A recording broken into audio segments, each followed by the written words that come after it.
Hello, everybody. We're here with Chief David Hess from Roxboro, North Carolina. We're at the 2025 NCACP conference. Great to have you with us today, Chief. Alan, it's always a joy to be here in Cherokee, North Carolina. We appreciate Tactical Innovations and their support of the association.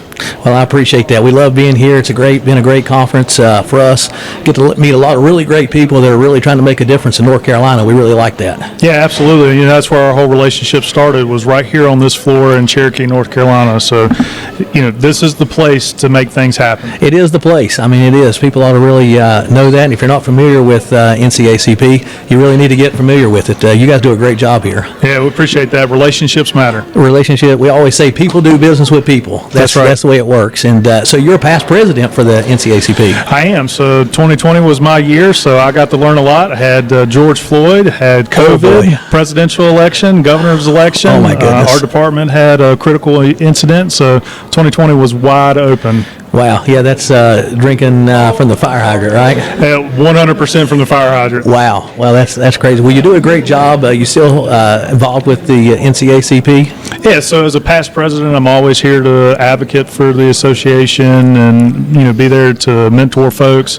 I have the pleasure of being their appointee to the Criminal Justice Commission here in the state, and also represent us on a committee for IACP. Oh, well, congratulations. Those are great accolades to be involved with in the community. You're doing a great job. I see some of the things you're doing in Roxboro. You just launched a new app there.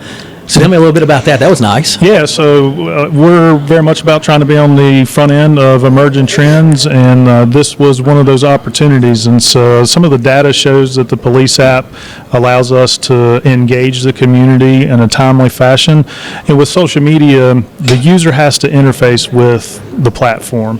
And with the police app, we're pushing the engagement out to the public.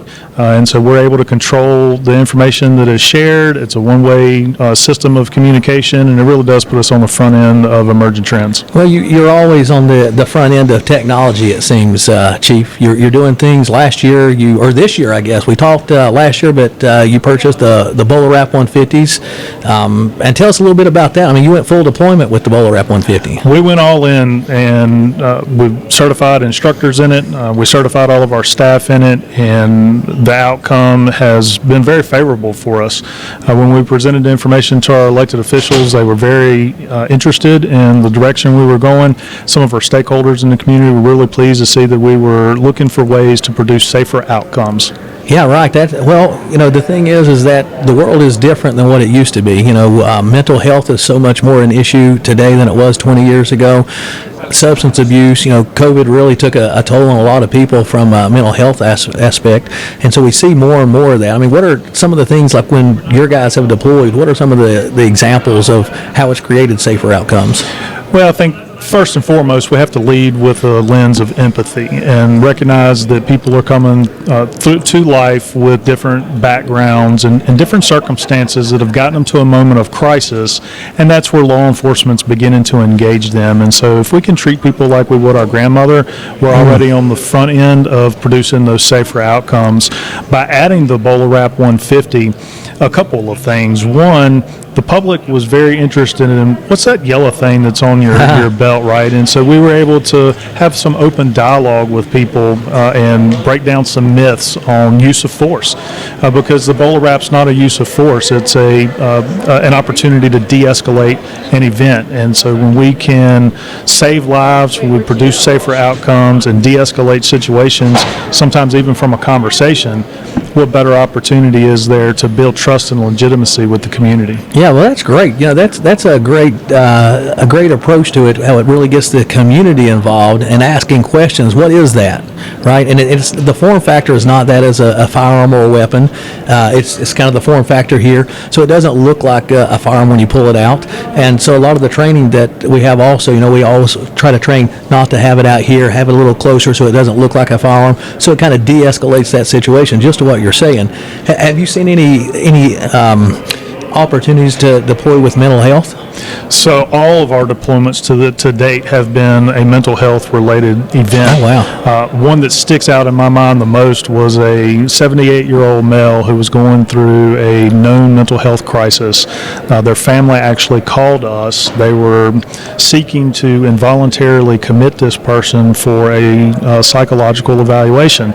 And so the two officers got there. Just so happens both those officers were one of our instructors, and so they followed the training to its T. They tried to explain why they were there, and the gentleman took a boxing stance with them and said, "I'm not going with you." And they had explained that they weren't trying to take him to jail, they were trying to take him to the hospital, but he was determined he was going to physically fight our officers. The two officers communicated a tactical plan in accordance with the training, one wrapped high, one wrapped low, and it immediately de-escalated, and they were able to get him the treatment that he needed.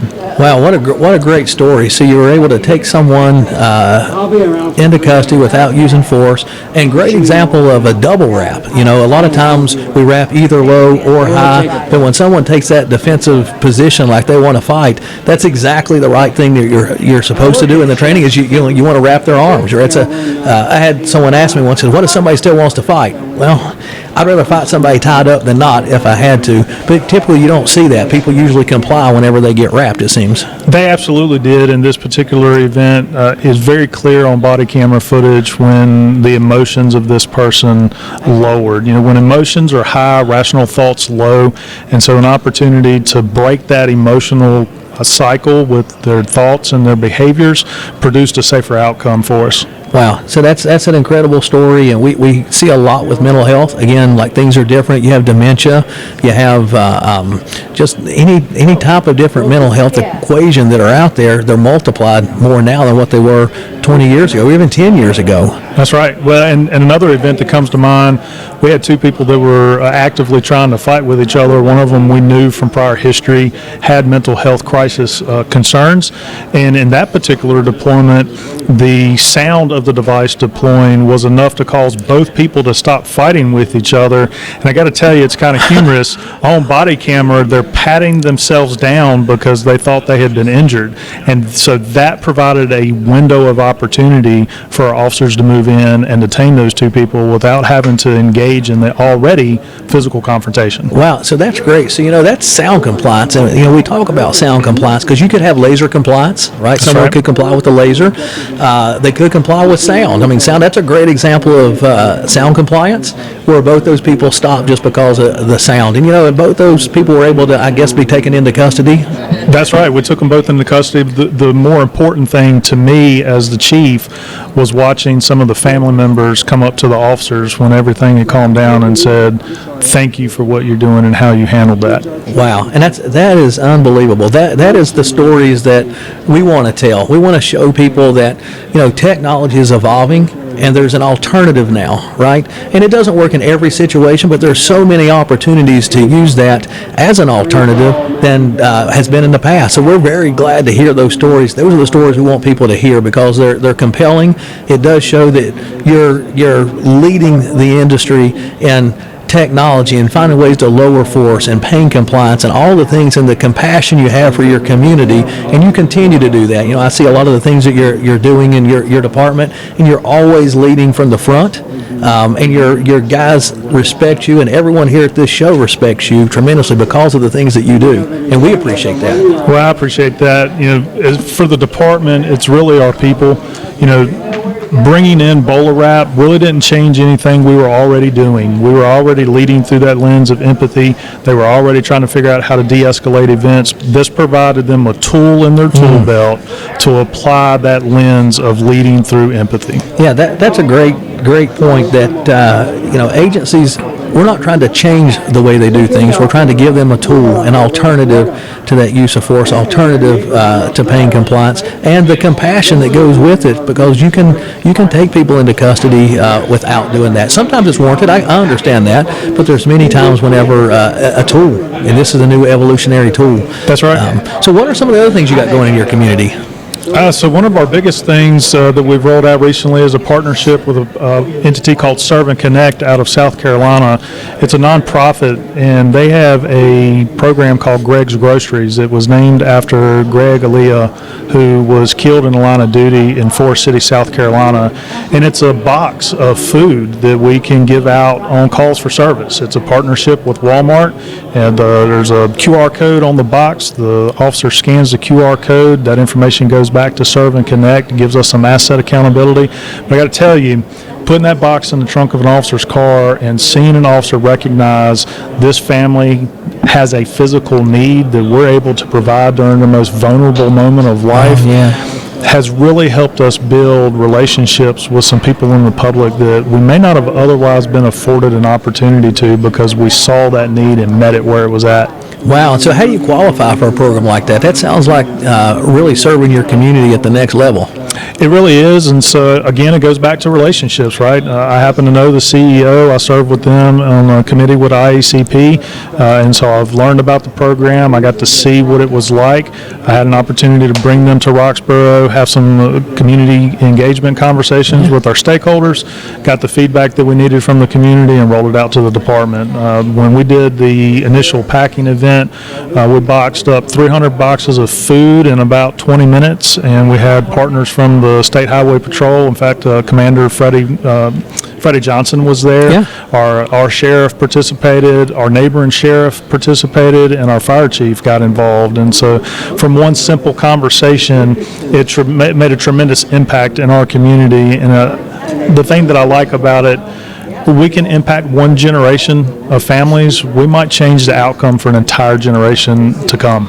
Yeah, I think that's exactly right. You know, a lot of the things that we do in one of our nonprofits, Loving People, is we kind of serve the youth and veterans, and a lot of times with the youth, you find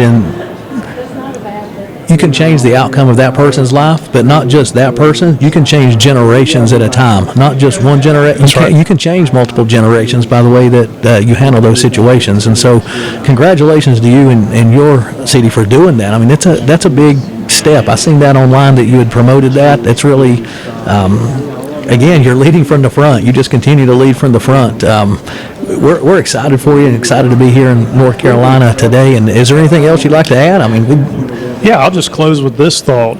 In terms of changing lives and producing safer outcomes, the BOLAWRAP does that. You know, when you can take someone that's going through a mental health crisis and safely restrain them and create a safer outcome for them, you build trust and legitimacy with their families. And so to the police chief or the sheriff that's listening to this, what better way to build trust and legitimacy and a reputation for your department than to lead through a lens of empathy and produce safer outcomes by implementing the BOLAWRAP.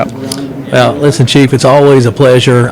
We appreciate you. We appreciate what you do. We appreciate what every one of your guys do, and I truly mean that from my heart. We do appreciate it. I know you guys have a tough job on a regular basis, and the fact that you're out there doing it every day and trying to find ways to help your community is just it's inspiring to see you do that, and we appreciate you at Tactical, and BOLAWRAP appreciate you as well. Thank you. Thank you, and it's great to have you here, and we're glad to be here. Absolutely. We're thankful for you to be here, and if there's anything that Roxboro or the association can do to help share the word, let us know. Okay, we'll look forward to getting up to see you. Sounds great. Okay, thanks a bunch. All right.